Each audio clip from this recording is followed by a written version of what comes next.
Hello, स्वागत है आप लोगों का। आज के सेशन में group D, RRB group D 2025 और एनटीपीसी और अन्य रेलवे एग्जामों के लिए महत्वपूर्ण प्रीवियस ईयर में आया हुआ एमसीक्यू वस्तुनिष्ठ प्रश्न, जो कहीं ना कहीं आपको आगे आने वाले एग्जाम की एक सफलता का नींव डालेगा। आइए हम लोग इस सेशन में लगभग 40 क्वेश्चन को देखते हैं जो महत्वपूर्ण है, फिजिक्स से संबंधित है। और ये फिजिक्स में नाभिकीय भौतिकी से संबंधित प्रश्नों हैं। अगर आपको इसमें जितने भी प्रश्न आते होंगे उसमें जितना सही होगा कमेंट करके मुझे ज़रूर बताइएगा। तो पहला प्रश्न है, सूर्य की ऊर्जा का स्रोत है। सूर्य की ऊर्जा का स्रोत क्या है? पहला ऑप्शन है प्रकाश विद्युत अभिक्रिया, दूसरा ऑप्शन है नाभिकीय विखंडन अभिक्रिया, तीसरा ऑप्शन है नाभिकीय संलयन अभिक्रिया, डी ऑप्शन है फोटोवॉल्विक अभिक्रिया।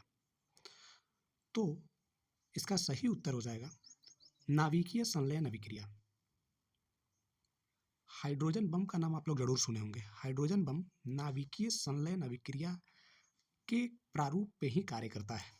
नाभिकीय विखंडन के बारे में अगर आप जानिएगा तो परमाणु बम जो होता है वो नाभिकीय विखंडन की अभिक्रिया पे कार्य करता है। ये नाइट्रोजन टूटता है और नाभिकीय संलयन में नाइट्रोजन जुटता है और जुट के एक साथ लगभग परमाणु बम जो आप देख रहे हैं, परमाणु बम से 1000 गुना ताकतवर होता है हाइड्रोजन बम। तो नाभिकीय संलयन अभिक्रिया ये सूर्य की जो ऊर्जा का स्रोत है, ये परमाणु नाभिकीय संलयन अभिक्रिया के रूप में है। और कहा जाता है कि लाइट, जब आप एक थ्योरी होता है कि जब आप घरेलू गैस में देखते हैं कि जब नया सिलेंडर लाते हैं तो उसका जो लौ होता है वो नीले कलर का होता है, माने भरपूर मात्रा में गैस है, और जब धीरे धीरे खत्म होता है तो पीले कलर में। तो ये ऊर्जा का स्रोत का प्रारूप सिद्धांत भी यही है कि सूर्य की प्रकाश ये नाभिकीय संलयन जो है हाइड्रोजन हीलियम में कन्वर्ट हो रहा है। तो इसी अभिक्रिया को हम लोग नाभिकीय संलयन अभिक्रिया कहते हैं। अब तो आपको याद हो ही गया होगा। आगे आते हैं, नाभिकीय संलयन के दौरान होता क्या है? अगला सेकेंड प्रश्न है, नाभिकीय संलयन के दौरान होता क्या है? तो इसका जो विस्तार पूर्वक चर्चा हम पहला प्रश्न में ही कर दिए। न्यूट्रॉन बमबारी से भारी न्यूक्लियस खंडित होते हैं। खंडित तो होगा नहीं। एक भारी न्यूक्लियस स्वतः ही खंडित हो जाते हैं। जी नहीं, खंडित नहीं होगा। दो हल्के न्यूक्लाई मिलकर एक भारी न्यूक्लियस बनाते हैं। जी, यही इसका सही उत्तर हो जाएगा, ऑप्शन सी। आइए हम लोग अगला प्रश्न देखते हैं। परमाणु विखंडन की प्रक्रिया है। परमाणु किसकी विखंडन की प्रक्रिया है? ये एनटीपीसी 2016 में आया हुआ इंपॉर्टेंट प्रश्न है, छोटा प्रश्न है। परमाणु का रूपांतरण, ऑप्शन ए नहीं। एक भारी परमाणु नाभिक के उपखंड, अगला ऑप्शन है एक नए नाभिक के गठन के लिए दो या दो से अधिक नाभिक का टक्कर, या अणुओं का उपखंड। तो इसका सही उत्तर हो जाएगा एक भारी परमाणु नाभिक का उपखंड। हमने पहला प्रश्न में ही इसका व्याख्या किया था कि नाभिक जो एक भारी नाभिक है वो टूट कर विखंडित होता है, और विखंडित होने से जो रेडियो एक्टिव होता है, जिससे ऊर्जा निकलती है, उसी को हम लोग परमाणु नाभिक या परमाणु बम कहते हैं या परमाणु विखंडन कहते हैं। तीनों एक ही चीज के रूप में आता है, कहीं इर्द गिर्द है। तो आइए अगले प्रश्न में हम चलते हैं। अगला प्रश्न है, हाल ही में कौन कौन सी खोज विज्ञान के क्षेत्र में एक बड़ी सफलता के रूप में मानी जाती है? भाई, विज्ञान के क्षेत्र में कौन सा ऐसा खोज है जो बड़ी सफलता के रूप में मानी जाती है? ऑप्शन के रूप में हम लोग चलते हैं। तो पहला ऑप्शन है प्रोटीन है, प्रोटीन रेजिस्टीन या कोलेस्ट्रॉल के स्तर के बीच लिंक, ये तीनों के बीच लिंक की खोज हुई है। अगला है गुरुत्वाकर्षण तरंगों के पता लगाना। ऑप्शन सी है केरल में 4 नई मछली की प्रजातियों के बारे में। भारत के पश्चिमी तट पर लगभग 2 लाभदायक काई माने एल्गी की प्रजाति के बारे में। तो इसका सही उत्तर जो हो जाएगा वो सही उत्तर गुरुत्वाकर्षण के तरंगों का पता लगाना। इसका सही उत्तर बी हो जाएगा, गुरुत्वाकर्षण की तरंगों का पता लगाना। भाई, गुरुत्वाकर्षण बल कैसा बल है? ये गुरुत्वाकर्षण और गुरुत्व, ये दोनों में अंतर जरूर समझिएगा। गुरुत्वाकर्षण में दो पिंडों के बीच लगने वाले बल, और गुरुत्व में एक तरफ पृथ्वी और एक तरफ दूसरे पिंड, ये दो फर्क जरूर समझिएगा, तभी आगे आपको समझ में आएगा। तो इसका सही उत्तर हो जाएगा ऑप्शन बी, गुरुत्वाकर्षण के तरंगों का पता लगाना। आइए पांचवा प्रश्न में हम लोग देखते हैं, पोखरण में किस वर्ष पहला परमाणु परीक्षण आयोजित किया गया था? भाई, पोखरण राजस्थान में है, यहीं पे भारत के परमाणु का परीक्षण हुआ था। और पहला पूछ रहा है प्रश्न, कौन सा पूछ रहा है? पहला। तो ये 1972 में पहला परमाणु का 74 में 1974 में, याद रखिएगा, मैं भी कन्फ्यूजन हो रहा था, 1974 में पहला परमाणु परीक्षण किया गया था। इंदिरा गांधी उस समय की भारत की प्रधानमंत्री थी, लेकिन ये सफलतापूर्वक नहीं हो पाया था। सफलतापूर्वक कहने का अर्थ फटने के बाद जो उसके बाद विनाशकारी प्रारूप तैयार होता है, जैसे पृथ्वी के अंदर इसको प्रयोग किया जाता है, तो उसके बाद भूकंप के झटके आते हैं। समझिए भूकंप के झटके सभी चारों तरफ आ गया, तो आपका परमाणु बम टेस्टेड है, आपका परमाणु बम सफलतापूर्वक परीक्षण किया गया है। दूसरा जो परमाणु बम के बारे में जब चर्चा कीजिएगा, तो दूसरा अटल बिहारी वाजपेयी जी के समय पोखरण में ही हुआ था। और उस समय क्या था, उस समय पूरे दुनिया में एक परमाणु बम आविष्कार के लिए एक सैंक्शन लगाया गया है, और बड़ी-बड़ी देश जैसे अमेरिका देश है उस समय क्या मॉनिटरिंग करते रहते हैं कि अब कोई ऐसा देश परमाणु का परीक्षण ना करे। जैसे अभी नॉर्थ कोरिया कुछ ही दिनों में परीक्षण किया है, तो एक एक्सेप्शन केस में एक अलग देश जिससे बहुत सारे सैंक्शंस लगे हुए थे, तो भारत पे भी उस समय बहुत सारे सैंक्शंस लगे हुए थे और अमेरिका का पहरा था। लेकिन एक कहानी है कि चूँकि सैटेलाइट एक बार दिन भर में एक बार घूमती थी कि इस तरफ हलचल तो कुछ नहीं हो रहा है, और जब पोखरण में दूसरा बार जब एपीजे अब्दुल कलाम के नेतृत्व में जब शुरुआत किया गया, तो सैटेलाइट जब इस तरफ घूम के चल गया तब इसका परीक्षण किया गया, और इस तरफ आंधी तूफान के सूचना दे दी गई। जब परमाणु बम का परीक्षण हो गया, जब पाकिस्तान में भूकंप के झटके आने लगे, तब पाकिस्तान वहाँ अमेरिका को फ़ोन लगा के बोलता है कि आप लोग तो देखते रह गए, वहाँ भारत परमाणु बम विकसित कर लिया। तो हमारी ये बहुत बड़ी सफलता हुई। आइए अगले प्रश्न पे आते हैं। एक हाइड्रोजन एटम कितने न्यूट्रॉन होते हैं? भाई कहता है कि एक हाइड्रोजन एटम में कितने न्यूट्रॉन होते हैं? 1, 2 या 3? इस प्रश्न का सही उत्तर हो जाएगा कुछ नहीं, कितना भी न्यूट्रॉन जो है उसमें मिल के हो जाते हैं। तो इसका सही उत्तर हो जाएगा ऑप्शन डी। आइए 7वां प्रश्न पे आते हैं। न्यूट्रॉन भाभा फंड कार्यक्रम, न्यूट्रॉन भाभा फंड प्रोग्राम किनकी एक संयुक्त ज्वाइंट पहल थी, संयुक्त पहल थी? अमेरिका और भारत, अमेरिका पाकिस्तान, भारत और ब्रिटेन, भारत और अमेरिका, अमेरिका और ब्रिटेन। तो चूंकि भाभा भारत से ही संबंधित है, भाभा एटॉमिक सेंटर भी मुंबई में है, तो भारत से संबंधित है तो भारत ही ऑप्शन में होगा। तो इसका सही उत्तर ब्रिटेन के साथ होगा कि एक संयुक्त पहल था न्यूट्रॉन भाभा फंड प्रोग्राम, ये ब्रिटेन के साथ था। कंफ्यूजन नहीं होना है, ये भारत और ब्रिटेन के साथ। आइए हम अगले प्रश्न पे चलते हैं। अगला प्रश्न है, परमाणु रिएक्टर में विखंडन की प्रक्रिया की दर को नियंत्रित करने के लिए खाली स्थान का प्रयोग किया जाता है, जो खुद ही विखंडन के बिना न्यूट्रॉन अवशोषित करता है।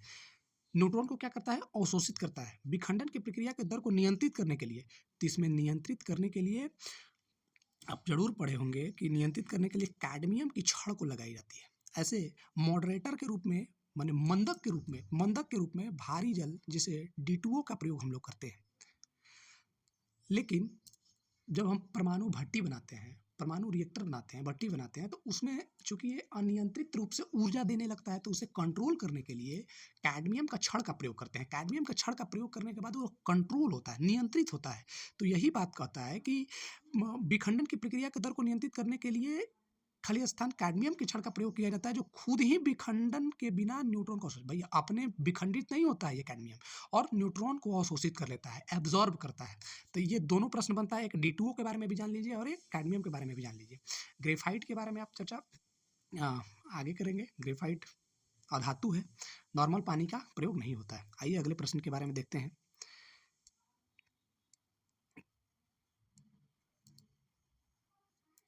अगला प्रश्न है, सितारों में प्लाज्मा बनने का कारण क्या है? उच्च तापमान, उच्च दाब, कम तापमान। भाई उच्च तापमान के कारण प्लाज्मा बनने की प्रक्रिया है। अगला प्रश्न है, साहा नाभिकीय भौतिक संस्थान कहाँ पे स्थित है? इंपॉर्टेंट प्रश्न है।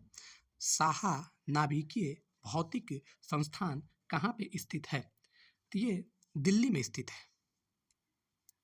एक परमाणु रिएक्टर में नियंत्रण रॉड, कैडमियम की रॉड का क्या काम करता है? अभी हम लोग पढ़े हैं अगले प्रश्न में। इसका काम क्या है? विखंडन प्रक्रिया के दौरान उत्पन्न अत्यधिक ऊष्मा को अवशोषित करता है और इस प्रकार तापमान में अधिक वृद्धि को रोकता है। तो ये भी कुछ अच्छा ही लग रहा है, लेकिन बी ऑप्शन देखते हैं। चैन रिएक्शन को नियंत्रित करने के लिए अतिरिक्त न्यूट्रॉन को अवशोषित करता है।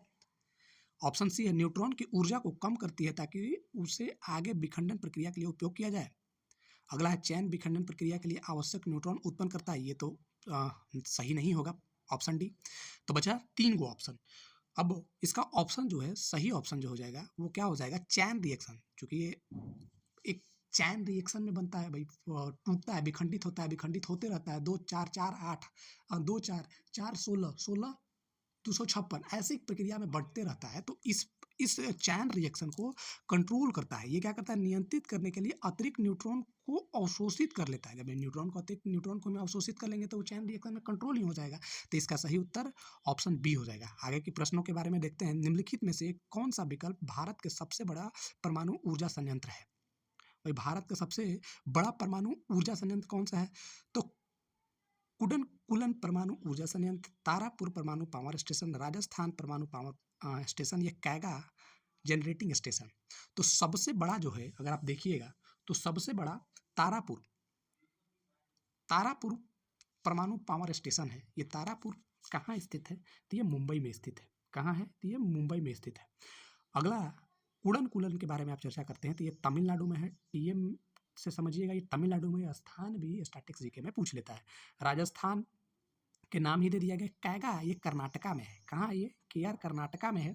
तो यहाँ से इनके जगह के बारे में भी, स्थान के बारे में भी हम लोग जान गए। अगले प्रश्न पे आते हैं। खाली स्थान है। एटम बम का आविष्कार किसने किया था? एटम बम का आविष्कार किसने किया था? जे रॉबर्ट ओपनहाइमर जी, इसका सही उत्तर हो जाएगा। और कल हम लोग पढ़ रहे थे जैसे सैमुअल कॉल्ट किसका आविष्कार किए थे। अगर आपको पता होगा, मेरा वीडियो अगर देखे होंगे तो जरूर कमेंट कीजिएगा। निम्नलिखित में से कौन सा नाभिकीय विखंडन में मंदक का कार्य करता है? हमने इसका पहले ही उत्तर दिया है। आप भी बताने का प्रयास कीजिएगा। इसका ऑप्शन सही ऑप्शन हो जाएगा भारी जल, जिसे हम लोग D2O कहते हैं, ड्यूटेरियम ऑक्साइड कहते हैं। आइए 15वां प्रश्न पे आते हैं। 1998 में पोखरण में भारत द्वारा किए गए परमाणु परीक्षण का कोड क्या था? बड़ा इंपॉर्टेंट है, ये कोड पूछ रहा है। तो ओपन डेजर्ट स्टॉर्म, ऑपरेशन विजय, ऑपरेशन शक्ति, ऑपरेशन काबू। तो इसका सही उत्तर जो हो जाएगा वो ऑपरेशन शक्ति। क्या? ऑपरेशन शक्ति। अगला प्रश्न है, मुस्कुराते बुद्धा, स्माइलिंग बुद्धा किसके लिए कोड का नाम था? तो स्माइलिंग बुद्धा जो है वो पहला बार जब भारत परमाणु बम का परीक्षण कर रहा था तो उस समय उस ऑपरेशन का नाम था स्माइलिंग बुद्धा। तो 16वां प्रश्न का आंसर डी हो जाएगा। आइए 17वां प्रश्न है, मुंबई में परमाणु ऊर्जा संस्थान पुनः नामांकन किस भारतीय परमाणु भौतिकविद के सम्मान में किया गया? ये थोड़ा सा कट रहा है, लेकिन आप याद रखिएगा कि कौन से भौतिकविद के सम्मान में किया गया था। तो 17वां प्रश्न का आंसर हो जाएगा, ऑप्शन शायद कट गया है, इसका ऑप्शन हम लिख दे रहे हैं, होमी जहांगीर भाभा। होमी जहांगीर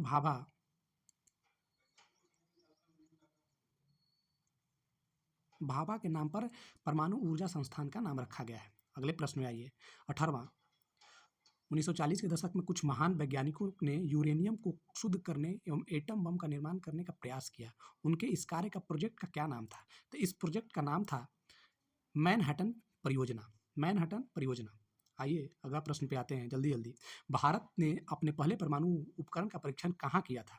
तो भारत ने अपने पहले परमाणु का परीक्षण का स्थान था पोखरण था। इसका आंसर भी दिया हुआ है।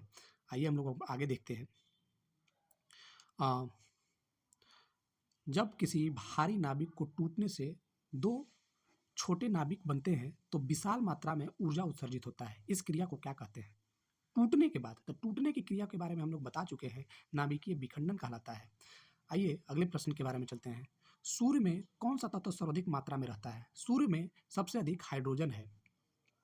नाभिकीय विखंडन में ट्रिगर क्या है? नाभिकीय विखंडन में ट्रिगर न्यूट्रॉन है। भाई न्यूट्रॉन नहीं रहेगा तो नाभिकीय विखंडन की प्रक्रिया होगी ही नहीं। न्यूक्लियर पावर स्टेशन में ऊष्मा उत्पन्न करने हेतु साधारणतः किस ईंधन का प्रयोग होता है?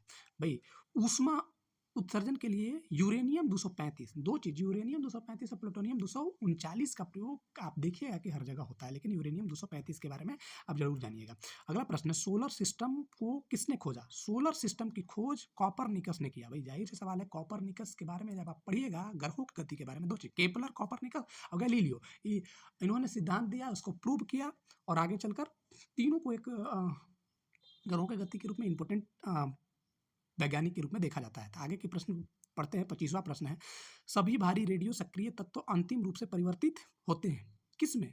भारी रेडियो सक्रिय तत्व अंतिम रूप से परिवर्तित होते हैं सीसा में। बहुत ही इंपॉर्टेंट प्रश्न है, सीसा में भारी रेडियो सक्रिय तत्व अंतिम रूप से परिवर्तित होते हैं सीसा में।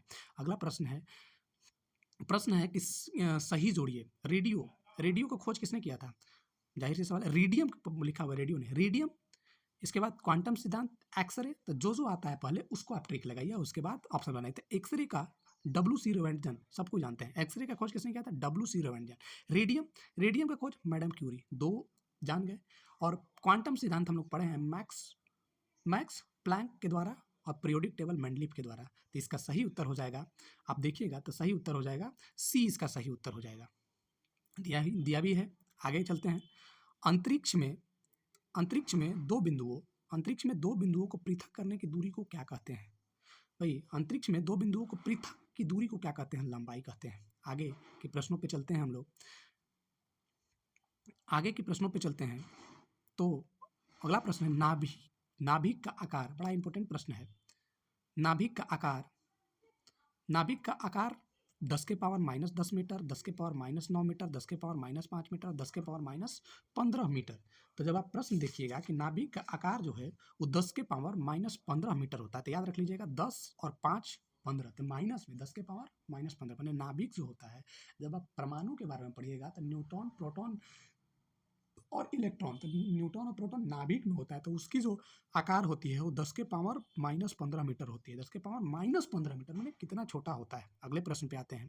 निम्नलिखित में से कौन सा सत्य है? ये सत्य के बारे में अच्छा प्रश्न है। पहला ऑप्शन है कि संलयन एवं विखंडन दोनों समान ऊर्जा उत्सर्जित होती है। कहता है फ्यूजन और फीजन दोनों समान ऊर्जा उत्सर्जित होते हैं।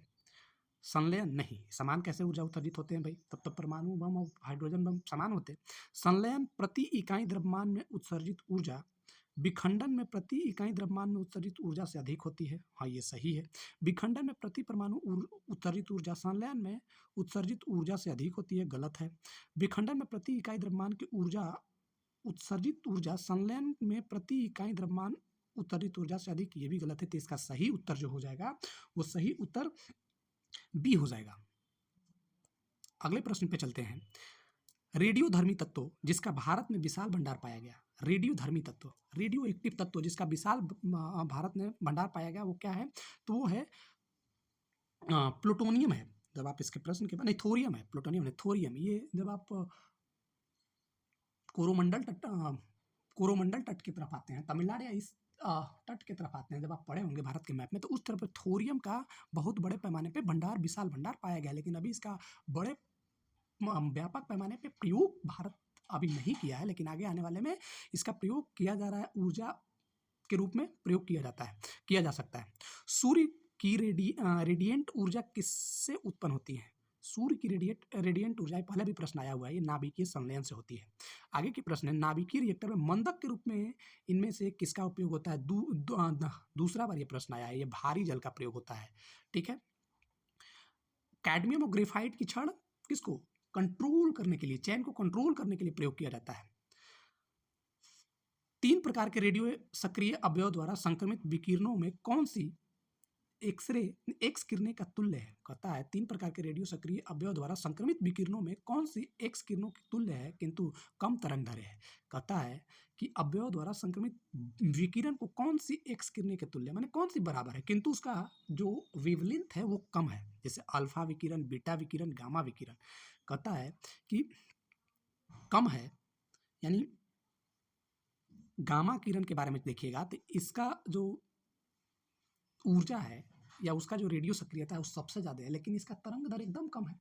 गामा किरण का कई सारे प्रयोग, जैसे बीज भंडारण में जीवाणुओं को, माने गामा रे अगर शरीर से पार कर दिया जाए मनुष्य के शरीर से, तो मनुष्य के शरीर को छेद कर देगा, उसके हड्डी ये सबको पिघला देगा, इतना ऊर्जा है। लेकिन इसका तरंग दर जो है, वेवलेंथ जो है एकदम कम है एकदम। तो इसीलिए इसका कोई भी चीज़ का शक्ति बनाया गया, लेकिन उसकी क्षमता को कम कर दिया गया है। सूर्य तारों जिस पर, अगला प्रश्न है, सूर्य तारे जिस पर परिवार से संबंधित है उसे जाना जाता है। सूर्य तारा जिस परिवार से संबंधित है, भाई लाल दैत्य, छोटा या पीला बौना, सुपरनोवा या पल्सर, सूर्य तारों के संबंध के बारे में हमें बताया जाता है। तो आप तारों के बारे में जब आप पढ़िएगा या ब्रह्मांड कैसे बना, उसके बारे में जब आप थ्योरी पढ़िएगा तब वहाँ पे आपको क्लियर होगा। अभी तो सिर्फ ये जो सूर्य तारों जिस परिवार से संबंधित है, इसे छोटा पीला बौना के रूप में जानते हैं, छोटा पीला बौना के रूप में हम लोग जानते हैं। अगला प्रश्न है, न्यूक्लियर रिएक्टर में मॉडरेटर का कार्य होता है। भाई मॉडरेटर का कार्य क्या होता है, आपसे प्रश्न पूछ रहा है कि ये मॉडरेटर का कार्य क्या है। तो ये मॉडरेटर का कार्य है